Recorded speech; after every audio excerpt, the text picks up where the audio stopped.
కృష్ణ మనిషి గుణం ఎలా ఉంటుందో ఇప్పుడు తెలుసుకుందాము.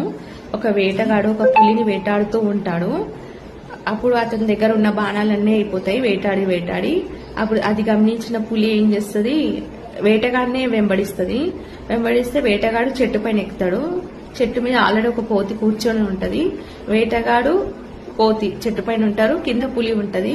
పులి అంటది కోతి, నువ్వు ఆ వేటగాడిని కిందికి పడేసి, అది నిన్నైనా చంపుతాడు, అతను నన్నైనా చంపుతాడు, అతని వల్ల మనకి ఇద్దరికి ప్రాబ్లమే, నువ్వు అతని కిందికేసి నేను అతన్ని తినేస్తా అని అంటది.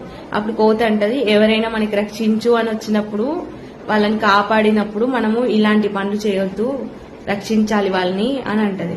అంటే సరే అని చెప్పేసి కోతి ఎట్లయినా అయినదని చెప్పేసి పులి వెళ్ళిపోతే వేటగాడు ఏం చేస్తాడు, బాగా నడిచి అలసిపోయినా కోతి నేను నీ ఒళ్ళో పడుకోవచ్చా అని అడుగుతాడు. అంటే సరే పడుకో అని అంటది.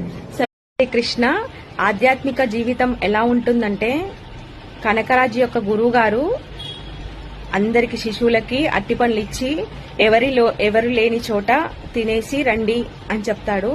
అట్లా చెప్తే అతని శిష్యులందరూ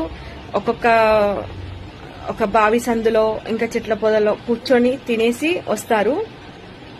అప్పుడు కనకరాజు ఎట్లా ఇచ్చిన అరటిపండు అలానే తీసుకొని వస్తుండగా గురువుగారు చూసి, ఏంట్రా నువ్వు ఇంకా అరటిపండు తినలేదా అని అంటే, అప్పుడు గురువుగారితో కనకరాజు ఇలా అంటాడనమాట, గురువుగారు మీరు ఎవరు లేని చోట తినమన్నారు, కానీ భగవంతుడు అన్ని చోట్ల ఉంటాడు కదా, మరి ఎవరు లేని చోట ఎలా అవుతుంది, భగవంతుడు అయితే మనకి చూస్తుంటాడు కదా, ఎవరు లేని చోట మనం ఎలా తింటాము అని అంటాడనమాట.